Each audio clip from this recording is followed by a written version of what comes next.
Hola chicos, what's up, what's up? How's everybody doing this morning? Sorry I'm running late. We ran a little long on the influencer track, and so I just got on. How's everybody? Check in, let me know who's alive. A reminder what you do, remember, privacy reminder, this is only for the members of the marketer track of the Breakthrough You program. Please do not be sharing this or I will hunt you down and kill you. What's up? Jedi Feinstein migrated over to the new show. There's some people who are on both that gotta run over. What do you think of that, Miss Feinstein? That last one. Some intriguing lessons, I think, for Jorge's back. Cool lessons for that I just think apply all across the spectrum. So today we're going to talk about fighting the future. Anyone else check in? Let me know you're alive. And I want to, as I said, yeah, it's true in our lives. I get you. As I said on the thing I put up last night, Mr. Gould, buenos dias. All right. I'm not bringing you the answers today. I'm bringing you the questions today.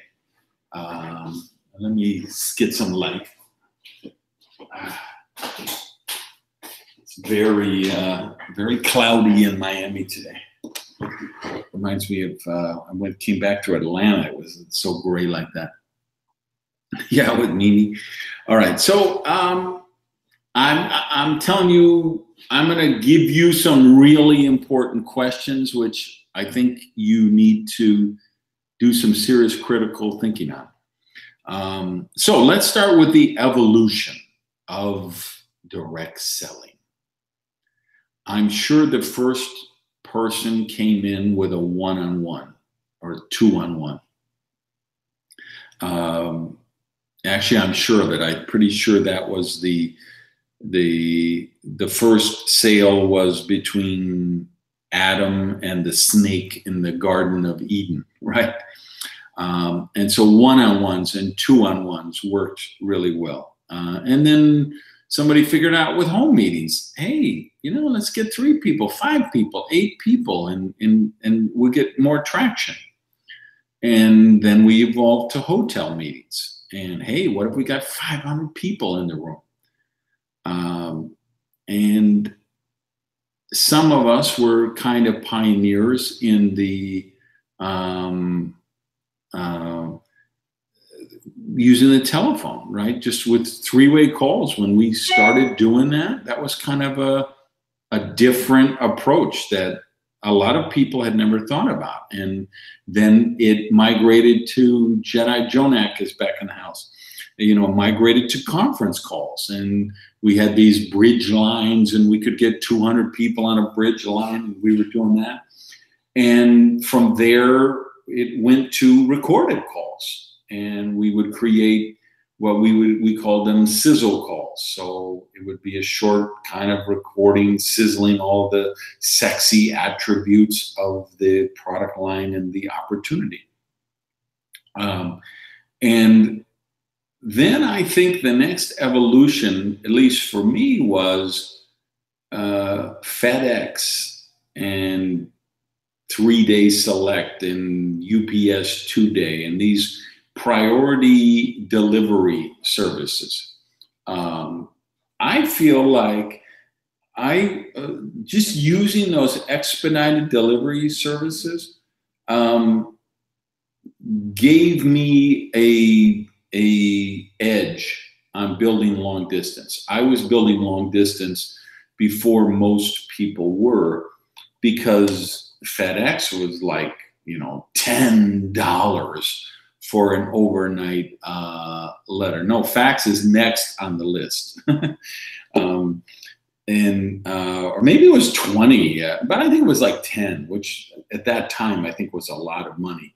And so I was FedExing out a VHS tape, a product catalog, product samples. My average packet that I was FedExing was like $20 worth of material, $25 in some cases worth of material.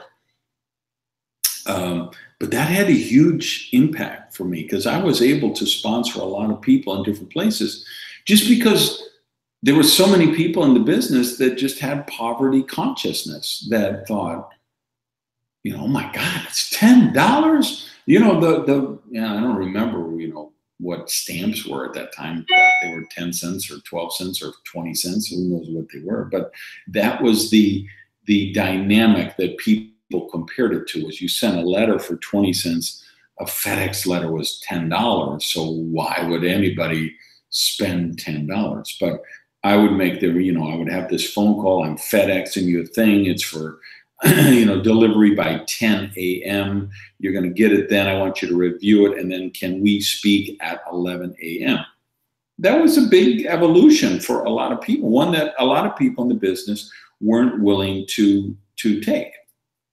And then it was the fax machine. And the fax machine was this, I think it was actually a seminal moment in the development of our profession because it extended the month by 3 to 4 days because you literally had to mail in applications. They were paper applications and they had a signature on them. And most of the time they had a check with them that was stapled to or clipped to the application because that's how people paid. Some of you are going to have to Google check to see what I'm talking about, but that's how people joined. They wrote a check to Amway for $500 or whatever for, you know, or Shackley or, you know, whatever the company was. And then it was, and there were places that they had faxes. So you had the fax number of whatever the equivalent of Office Depot or Kinko's was then. So you knew a place where you could say, here's this thing, put a cover sheet and write my name on it. And then, you know, they would call me and say, we've got a fax for you, Randy. So you had these services. And then it was to explore the idea of paying like $300 and owning your own fax. And that was a big thing. Now, so that was kind of the early years evolution. But here's what I think is the most important. Wait a sec, I see a lot of buffering. How's it working? Is it buffering or it's coming through okay, David? Okay. I had to pause there because it was buffering on my screen that I watched that you guys are seeing, and I wanted to make sure you were getting this. Here's what I think is the most important lesson. I had this breakthrough by using expedited shipping to sponsor long distance. But then what I did is I used that advance, that development, to keep doing business the old way, which is, okay, I get someone in Detroit and now what they need to do their list of 200 people and do their first home meeting and blah, blah, blah. I didn't change the process. I used the development to keep doing it the way that everyone else was doing it. So let's go to the next stage of, I'm using my personal evolution, but this is applicable across the profession to how I think everyone looked at it. So I was an early adopter of mass market recruiting. I was doing card decks. I was doing direct mail. I rented mailing lists and I was doing mailings of 10,000 pieces. I was doing display advertising. At that time, we had 3 or 4 rags in the publication, newspaper or magazine that were filled with ads from people like me and MLM junkies who were working 20 different deals. and everybody was running these ads to catch the next wave, and call your downline before they call you. And so I was a big player in that. And what was the result? And Gamio, I don't think he's on, but if he watches the replay, he was another one who did cold market stuff. So what was the result is, I think for those of us who were doing it, we got high volumes and high enrollments and not very good duplication. So it was high enrollments but low duplication. So, and if you talk to Gamio, if you talk to me, if you talk to other people who did this over the years, we all say the same thing. We all say, yes, we tried all that. I know you want to do it. And now you want to apply it in the new realm of SEO and renting email lists and everything. But we've done it. We've tried it. We've tested it. It works, but it doesn't duplicate. My failure with that, even though I produced very high volumes and was most of the time the #1 recruiter in my company, was I didn't know how to onboard them. And I didn't know how to create what I felt was an acceptable level of duplication. So I decided, as Gamio decided, and I think most of anyone you talk to who did this kind of thing decided, is we say, okay, that kind of thing, the cold market, the mass market, the high volume sponsoring works, but it doesn't duplicate. Now, what I'm going to suggest for your critical thinking this month is that might have been the most foolish decision that I ever made in my network marketing direct selling career. And that might be the most foolish decision that Gamio has made in his career. And the most foolish decision that all those other people who did this kind of thing and came to that conclusion might have done. Let's go next evolution. So now we have email marketing. Now we have online presentations. Now we have mobile apps. What are the results of these? I think they're much more scalable. They give us the opportunity to do the mass market stuff and be much more scalable, because we can we can put a PDF of our get starting process. We can do a animated video of the getting started process. We can do a live webinar of the getting started process, and then we can just put it on a site and people can replay it anytime they join. We can build it into a website. I've actually done that, where they're logging in and they're putting their list and their calendar and contact stuff, and they're going through the process on the line. And then I've done that where we've trying to build as much of that as possible into the mobile apps. And so again, what do we see as the results of this? It's certainly much more scalable. So now I felt like even with a sizzle call, I felt like if I did, and that's why I developed my First Steps booklet and my Getting Started tape, which were cassette tape when I first started it, right? So the idea is I could put 20 people on a sizzle call in 1 week and get 10 or 12 of them to join. And then I could get them a First Steps booklet and a Getting Started audio, and they could go through the orientation process themselves. And that made it scalable, because I made a conscious decision that I said, no, I'm not going to drive over to your house and spend 2 hours with you saying, who do you know named Joe? Who do you know named Mo? Who do you know named Curly? Who sold you your car? Who sold you your carpet? Who sold you your stereo? Who lives on the left? Who lives on the right? I refused to do that. I said that is not the highest value of my time. I'm looking for motivated people, and I'm going to automate and systematize and scale the onboarding process. And people who are not motivated enough to go through the onboarding, I'm not interested in working with them. And that is a philosophy that not everybody shares, right? There are other people who still absolutely spend 2 hours, with every new team member, personal, taking them through whatever the onboarding process is.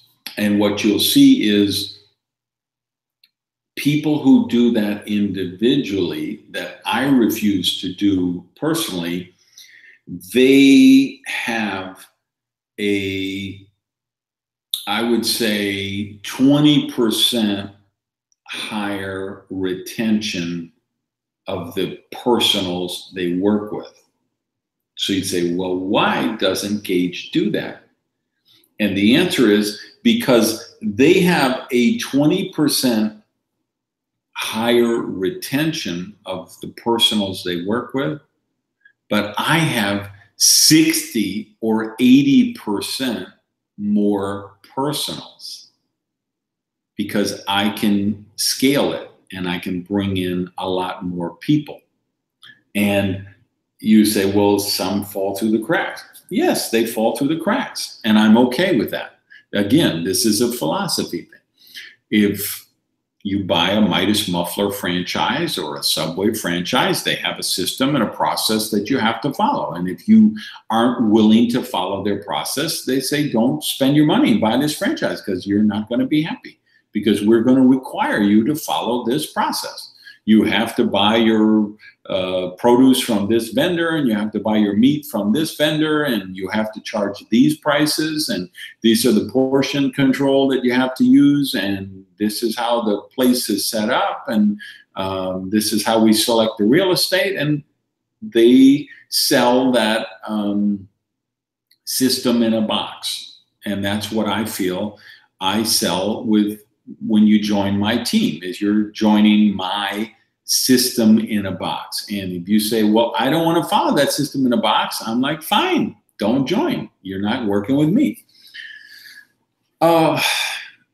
So what was the problem with that? Well, I think the problem for not just me, for all of us, is we used this tech, this innovation, this developments for communication mostly, for training mostly. But, and listen, this is the whole multi-million-dollar breakthrough, if you get this. We still used technology as a way to facilitate the conventional way we do business.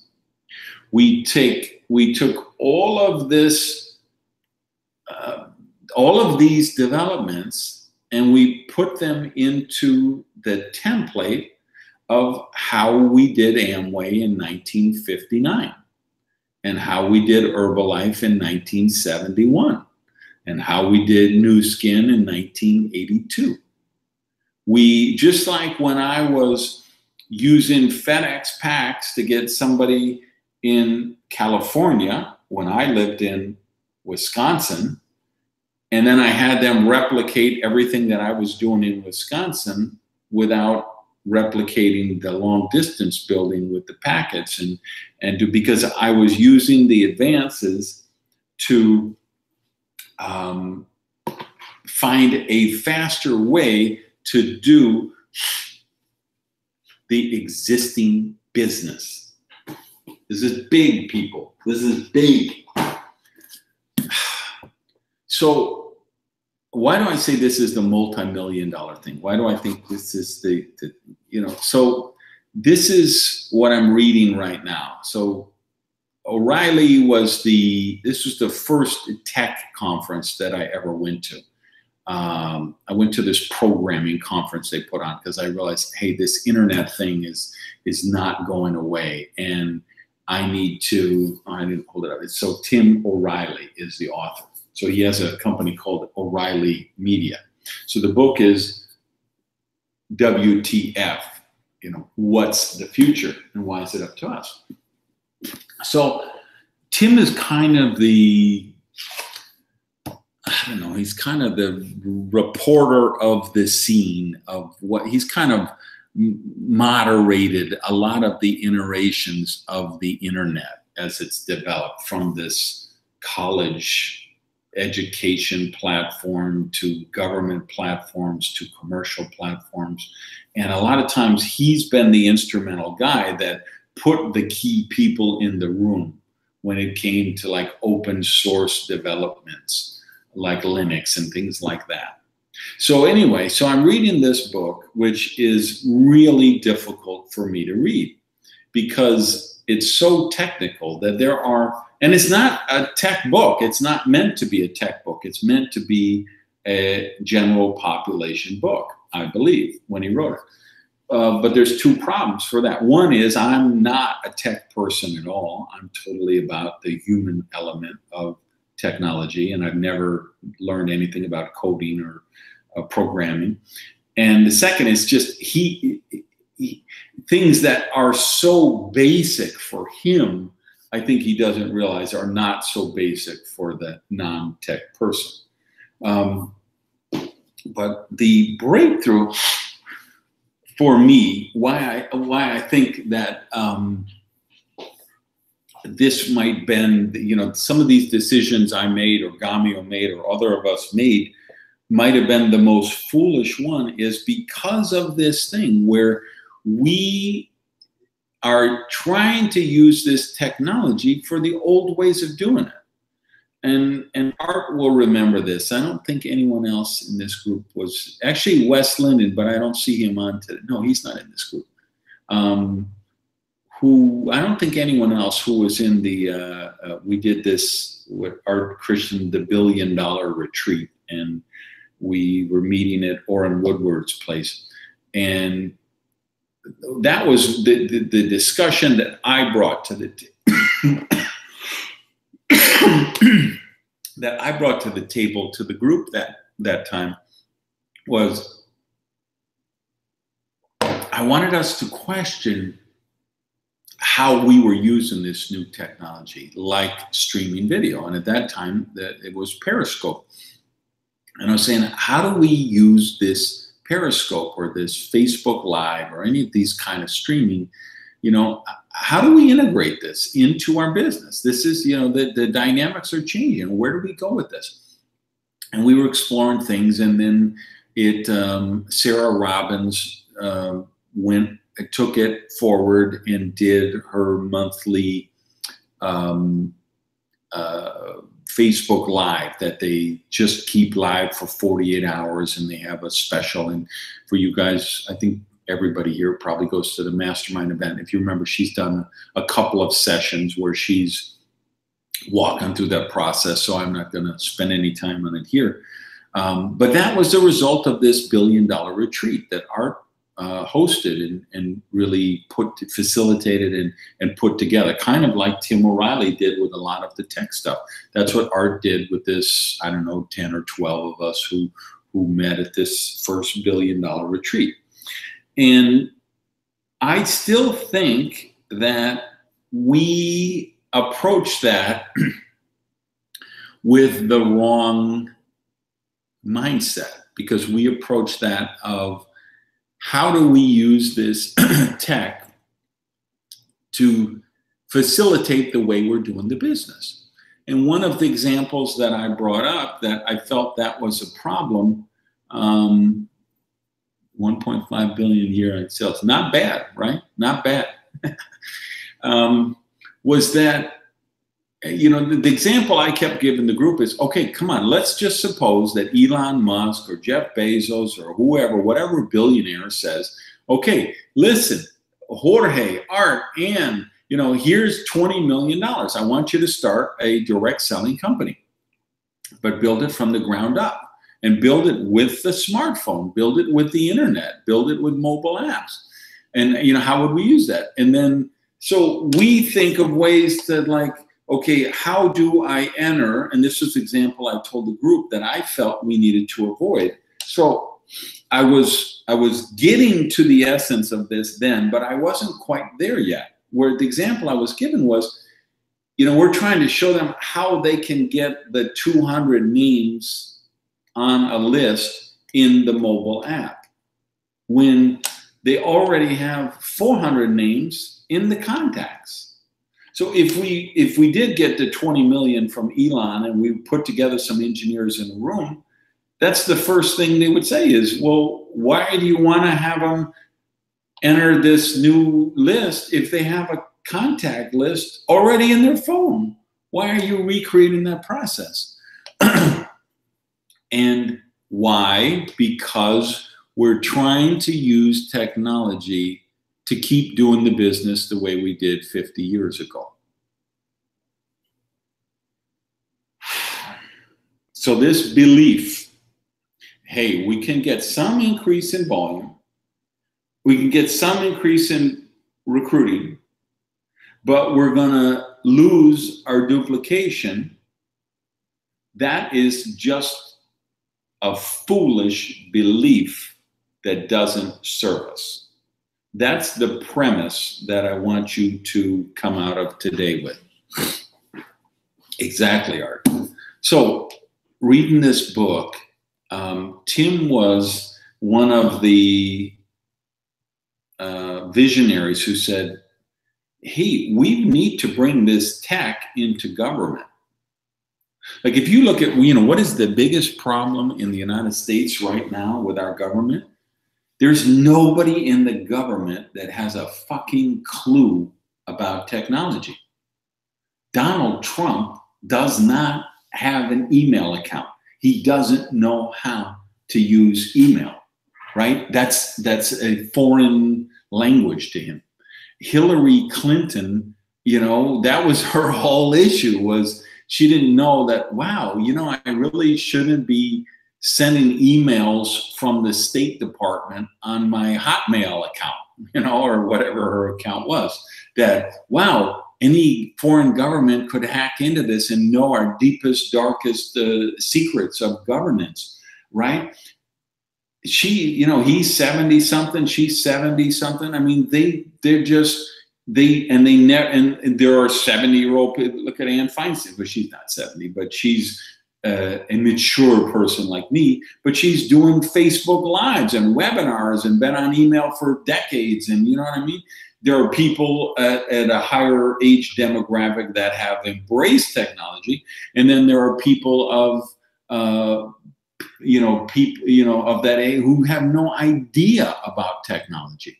And our government knows almost nothing. Okay, so yeah, okay, 3 members of a caucus. I bet, there's 535 members of Congress, okay, and there's not 10 of them that understand anything about technology, and nobody in the executive branch. And so Tim is one of the pioneers on taking stuff to government. So he creates, and maybe it wasn't him, it was some other people. They create a nonprofit foundation. They say, hey, we're going to create I got a gnat trying to kill me here. We're going to create a service project where people will donate, programmers and coders will give 1 year of service to local governments. And we're going to help them modernize their systems and their structures. And they created a foundation, and they would cover people's costs for a year to do that. So kind of like the Peace Corps or the Mormons who take their missions, that kind of a thing. So they started, so one of the groups went to some community in California and helped them work on the food stamp program, because they had this huge a bounce rate of people who were qualified. They would qualify for food stamps, and then they would get thrown off the program, or they wouldn't get renewed on the program. And they get kids missing meals and people who were couldn't get food, and it was a serious problem. So there's groups that, okay, we're going to work with that, and we're going to automate it. So we're going to build a mobile app for people to apply with food stamps. And so what they did is, we're going to do a mobile app and we're going to do websites so that people can. So here's what they did. Here's what I think is the moral of the story that every one of us in this track has to understand. So they had a 40-page application for food stamps for one of these cities. And they took the 40 pages and they put it online. So it still was the exact same process as you went to a website and you answered all of the questions that were on this 40-page form. But the example was, and they had problems like there were homeless people. And so they would mail them a renewal and it would go to whatever their last address was, but they don't have an address. So they would get thrown off the program and they couldn't get. So there's a homeless person, homeless family. They got 3 kids. They don't have a place to get mail, so they couldn't get food stamps. So there were all these issues like this.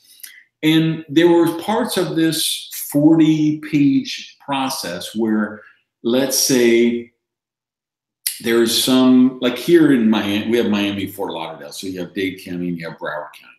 Well, there's different things in Broward than there is in Miami-Dade. So you need a fork in the road, right? So if you're in Broward County, you go down this way. And you don't need to answer these things about Dade County because those are only questions for Dade County.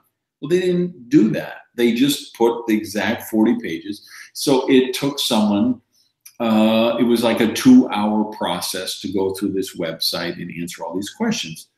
And so all they did is they had automated the same inefficient, stupid, ridiculous policies that they were doing offline.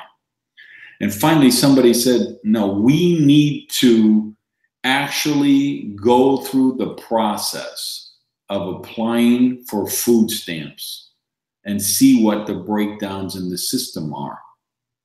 And then that's where the breakthrough was that, no, we don't have to go through those 40-minute questionnaires, because if we get to a fork in the road, we can drop all those questions, which they didn't do in the questionnaire, the print one. They actually made people go through all 40 pages. So they took this process that used to take 2 hours and they got it down to 20 minutes because they actually went through the process and said, do we really need to do that?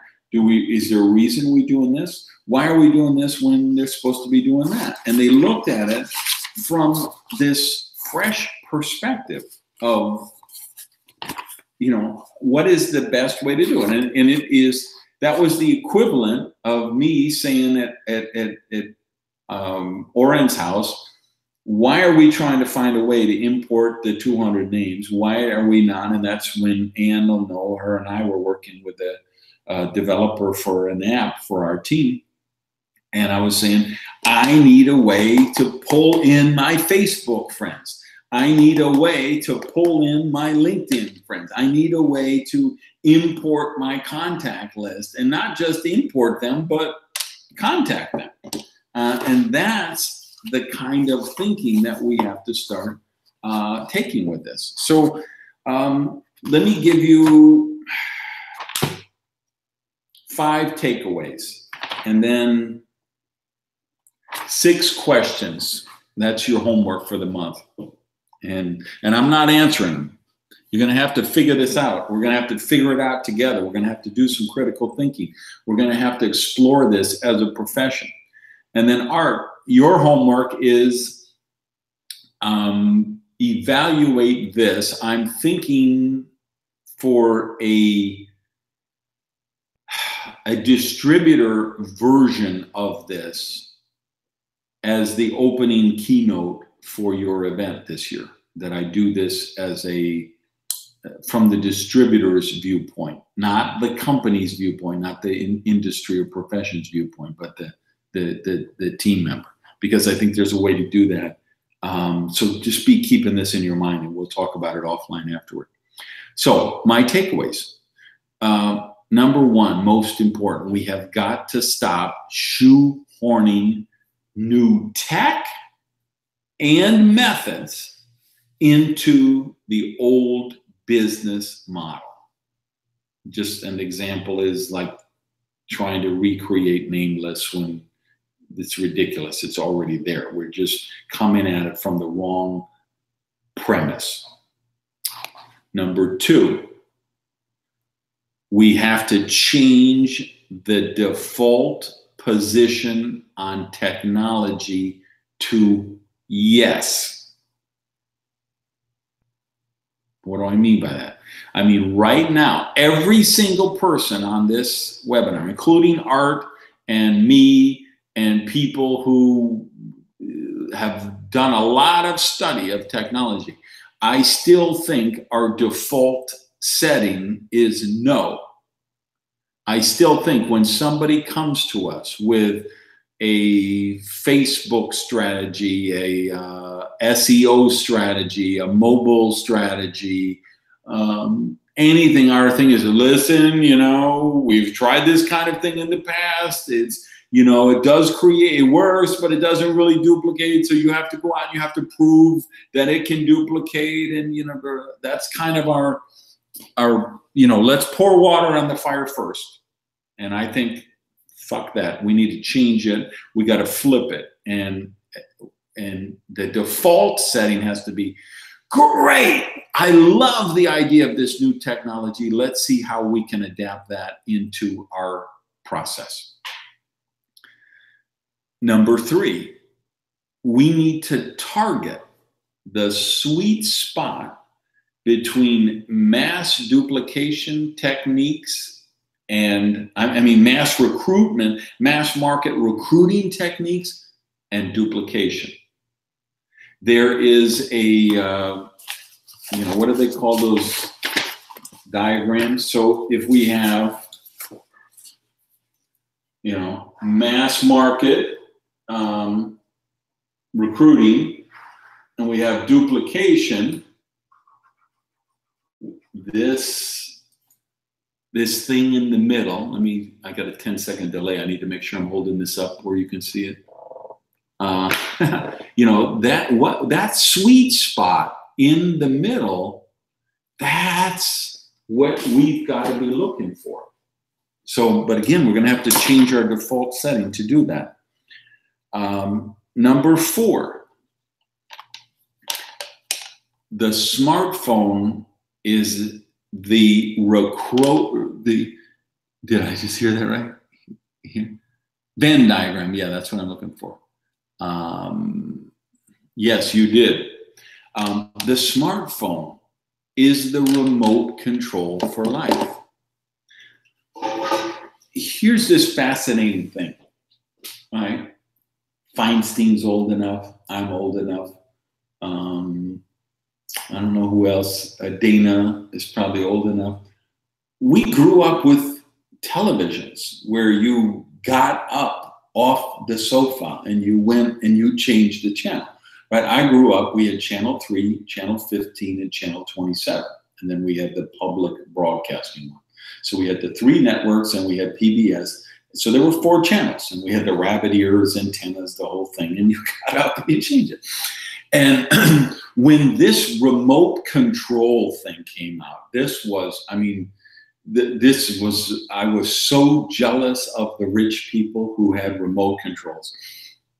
And then, of course, it's become, like I remember when, you know, building my home theater system in my place on South Beach and telling the guy, I want one universal remote control. You got to find a way to do it. I put my place in San Diego. Okay, Jorge remembers it. Feinstein is mad at me.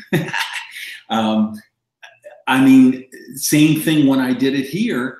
I was, you know, hey, so I actually brought in a tech guy so that I could do one remote, because God forbid I ever had to actually reach for a second remote, right? So this was, you know, so I'm old enough to remember that, but here's an example. I'm in the gym. So we have, in my gym in this condo here, they have 4 televisions, 2 by the ellipticals and 2 by the treadmills. And they have remotes for each one. and people are always losing the remotes, stealing the remotes, the batteries don't work, whatever. So I go in the gym and there's somebody's been on the treadmill, and you're supposed to keep the volume down, right? You're supposed to plug your headset into the elliptical and go to a certain channel, and then you hear that if you get the channel for that TV is 106.5 and this one's 103.2, and then, but people don't know how to do that like me, and so they turn up the volume. So somebody is left on, you know, The View, and all the ladies are screaming about something, and there's like 3 people, where's the remote, you know? And so I walk over to the TV and I go up to the top and I turn off the TV with my hand. And these 4 people are looking at me like, are you magic? How did that happen? What did you do? Because they had completely lost space with the possibility that there was a way to turn off a television without a remote control. So now Uber Eats, Uber, Airlift, Airbnb, Lyft rather, everything. I mean, I could control my thermostat in my house with this. I could control my stereo with this. I have an iPad built in both places where I can, you know, I have a smart home and I can control everything. This is the remote control for life. And we need to be cognizant of that. And number 5, which is what Art was getting a little ahead of me here. Number 5 takeaway is that voice command will disrupt everything. So, let me see, can I do this?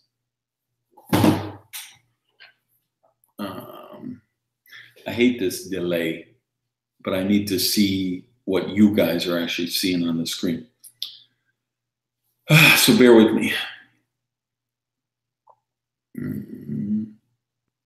This is the, I don't want to say her name or it turns her on. This is the screen version of the Echo. So, Alexa, I want to buy a 30-day multivitamin supply. One moment.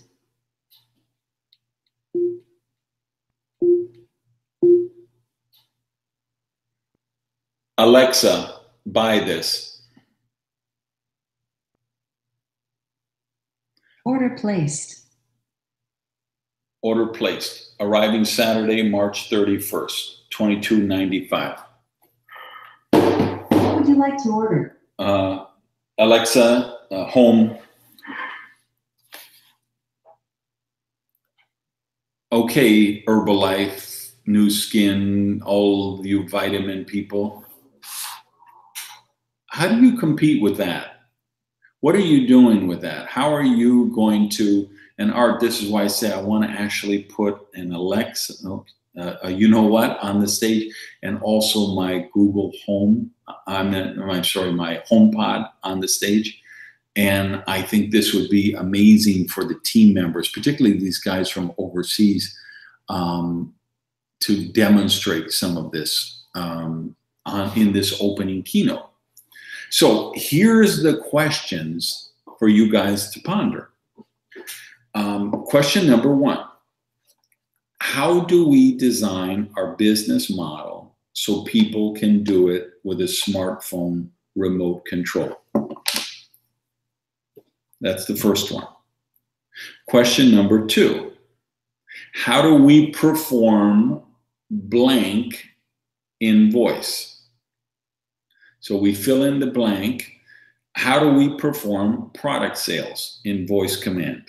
How do we perform product ordering in voice command? How do we perform recruiting in voice command? How do we perform enrolling in voice command? How do we perform training in voice command? All right, cool. But I think I could do something really wild for the team members. And, you know, I know we get some CEOs and VPs and stuff there. But I want to, that's really the talk you did. I think we need to do something for the people in the field. Question number 3. Do we need to rethink rules against selling on auction sites? Because I feel like we're fighting market forces. Like, here's the analogy that I think we have to get up to 35,000 feet and really be critical thinkers about this. And Art, I know you love this stuff and are doing this. This is what I think we all have to do in this profession if we want to be relevant. If we take Uber, why Uber disrupted the taxi industry is there's a few things that we can take from that. One is for me, it was the ease of paying with the app and not having to give a credit card. It's like half the cabs didn't take credit cards. I don't really use cash for anything, and I don't want to pay for a taxi. I don't want to have cash. I don't want to have coins in my pocket because I can't go through the airport screening. So I want to use a credit card for everything. And then it's always a business trip, and I want it all on my business credit cards, and it's all instant deduction. It's easy for my account to figure that out, where, okay, I'm going to pay cash for the taxi and I got the receipt, and I give that receipt and save it, give it to Lornette, combine them, give it to who wants to, schlep around all that stuff. So that was one. The GPS was one, because they really do assign the car that is closest to me. But the big breakthrough for Uber or Lyft or Sidecar versus a taxi was the law of supply and demand, because a taxi company has this finite amount of inventory. They have 200 taxis.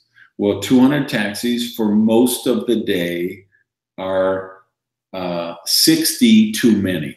And so there's 60 drivers sitting around with not getting any fares, and they're reading the newspaper in the taxi stand for 4 hours, or they're stuck in the airport 6 hours waiting for a fare. But between 7 and 9 a.m., they actually need 300 taxis, because that's when everybody's going to work. And from 5 to 7 p.m., they actually need 300 taxis, because that's when everybody's coming home. And then on New Year's Eve, they need 800 taxis, because everybody's drunk and they don't want to drive. But they have this finite inventory of 200 taxis. Where Uber looks at this and says, okay, 95% of our people are part-time people, and they work when they want to work. And we're going to create this surge pricing model so that when it's New Year's Eve, when it's Halloween, when it's rush hour, when it's raining outside, we know the demand is going to peak up. So we're going to do surge pricing. So that's going to attract all these part-time people who have their own cars. So we can go from a 200-car taxi company to an 800-car taxi company. And then when we only need 140 taxis, we only have 140. They are adapting to the market forces. Now, by the way, where I think they might kill themselves is when they, their goal, of course, is to get all automated self-driving cars. But the problem with that is if they actually do that, they're going to go back to fighting the forces of the market again, because now they need 800 self-driving cars because they need that much on New Year's Eve. But on Tuesday afternoon at 1:30 in the afternoon, they only need 120. So if they go the route of, hey, we're going to own all our own autonomous cars, then they're going to have to deal with the fact, are we fighting the market? Or we have to say, okay, can we be delivering packaging in the downtime? Can we be delivering flu shots to people? Oh yeah, so that's right. So see, you're getting the exact thing I'm saying. That's the issue, is you can't fight against market forces. So if you look at eBay and the auction sites, and there's millions of them, right? Is this a market force that we're trying to fight? that you can't win against the market force. So I'm just going to put this question out there. Do we need to rethink the rules? Because virtually every service company has a rule that says you cannot sell our products on eBay or some kind of auction site. Question number 4. Do we need to rethink our rules against selling on Amazon? Amazon is the single most disruptive force in the marketing world today on planet Earth. They impact every single area of marketing and selling and buying in some way or another. Do we need to rethink our rules on that?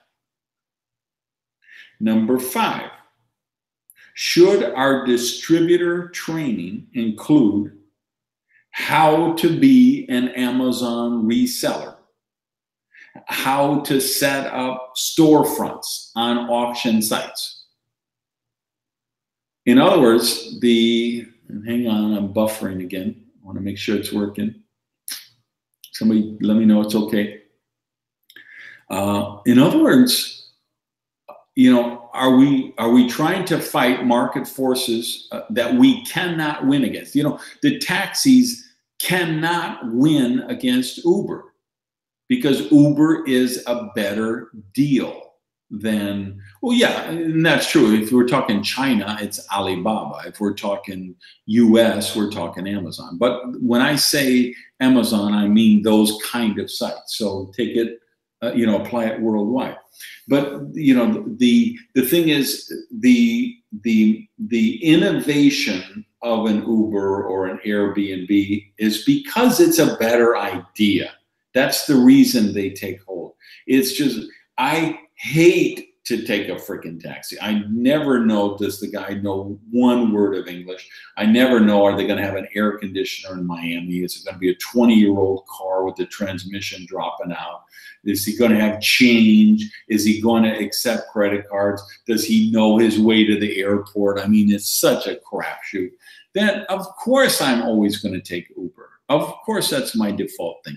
Uber is a better model, and that's why I think. Now, I'm not an Airbnb guy. I'm a hotel points chain guy, and I love having the status of an elite member and the way they take me. But I get the whole Airbnb thing and the people who love that stuff.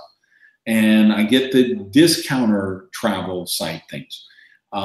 These are market forces, and they're market forces because they are a better business model. And for a taxi, what are they doing? They're trying to outlaw Uber. That's the only way they can fight back, because they cannot fight back in the marketplace, because the marketplace has already said, this is a better idea. And, for a network marketing company to say, well, you cannot sell your products on Amazon. You cannot sell your product on eBay. You can't sell them on Alibaba or auction sites or whatever. Are we trying to,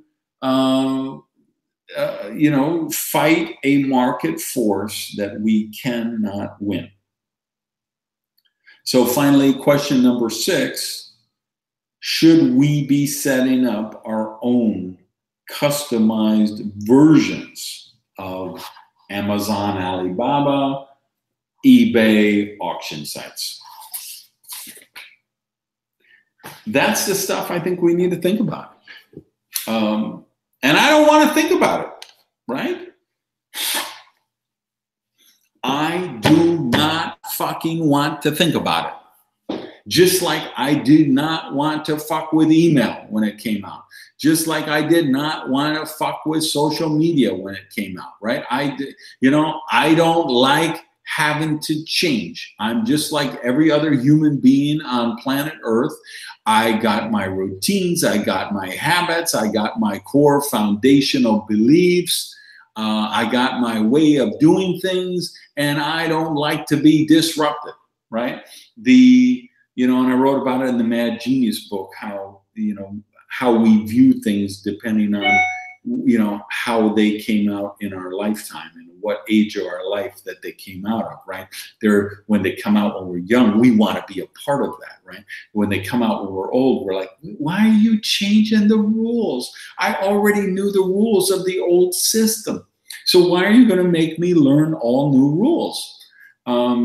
That's what I mean by fighting the future. We all fight the future in some sense or another, because we all have the default setting of confirmation bias that, hey, this is how we've been doing it in this profession, you know, and that was the argument that publishers made against Amazon was, no, we've been doing it this way for 100 years. And this is the argument that taxis made with Uber and Lyft is, no, this is the way taxis are run. Limo company, this is the way limo companies are run.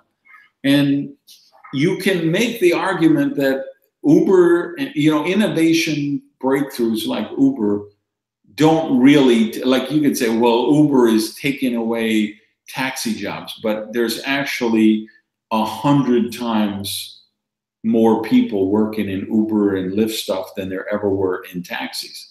And you can't say that they're stealing market or taking away market, because actually what a company like Uber does is it takes somebody like me who occasionally hired a town car that now I always hire a town car, because it was just too much rigmarole to set it up and get a reservation and pay $200 to have a black town car pick me up at my condo and take me to the airport. So I would set it up when I'm going to Anaheim. Hey, I tell my travel agent, arrange a car, you know, to pick me up there, because I don't know the area. I don't know where the taxis are or where the hotel is and where I'm going. And I want to make sure I get to my speech on time. But now with Uber, I just say, well, of course I want a black car every time, because I can do it and it tells me it's 3 minutes away. So it's actually quicker and easier to get the black car than it is, the town car, than it is to get the taxi. So we're fighting the future, and we got to stop fighting the future. So Art, good question. Can direct selling companies compete on price with the levels we're paying people? Add another question to your list. Yeah, I bet that was, I'm sure that was, the attorneys must have been crazy. Because again, and that'll be the issue, by the way, that, you know, when you're in the boardroom meeting with people, that's what it's going to say is, well, wait a minute, if you have 150,000 distributors all with their vendor page on Amazon or all with their vendor page on eBay, how do we control all the claims they're going to make? But the truth is, we already have that issue, because they're making all those claims now. They're doing it on Facebook. They're doing it in one-on-ones. They're doing it in home meetings. I mean, if I had $1 for every time somebody tells me, now listen, I can't say this on stage, but you know, I was diagnosed with cancer 2 years ago, and you know, I've been taking these magic pills. I mean, this is what's happening all over our space anyway. So the question is, could we actually regulate them better on eBay? Could we actually regulate them better on Amazon? You know, those are the kind of questions that we need to ask. So, like I told you, I'm not giving you the answers this month, or really any month, but I think these are the things that we really have to start exploring. And I don't want to do it just like you don't want to do it, right? Because we all have our routines, we all have our systems, we all have the stuff we're comfortable with. But the truth is, I was reading this book called Mad Genius, and they said in that book that we're in the most cataclysmic time in human history, and we're going to see more changes happen in the next 10 years than we've seen in the last 100. And that's going to change all the rules about everything. Remember, that was the subtitle of my Risky book. The rules have changed. And that's the reality we're dealing with here. All right. Any other thoughts, comments, questions?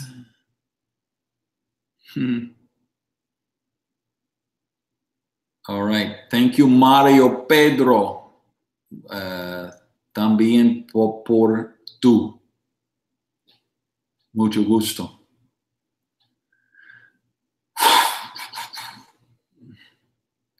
I get you, Art. I mean, I'm excited to do it on some days. And then there's other days I just say, it's so much work. It makes my brain hurt. That's why I love reading books like this, because they make my brain hurt. They make me think of things in ways that, you know, I haven't thought of before.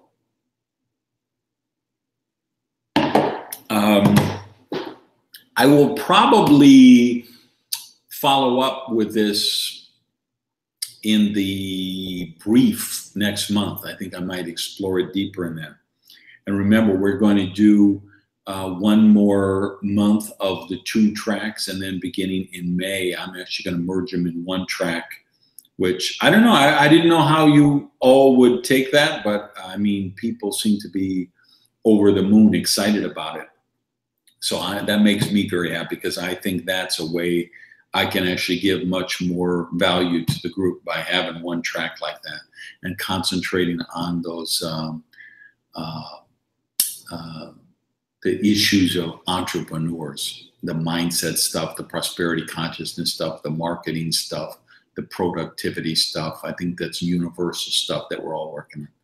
Yeah, it's true. It's certainly not boring. It's a big change from just, you know, how many home meetings can you do this week, following the same pattern you've been doing for the last 30 years.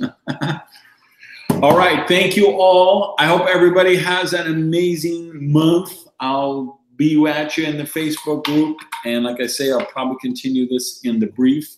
And I'll talk to you guys soon. Okay? Peace.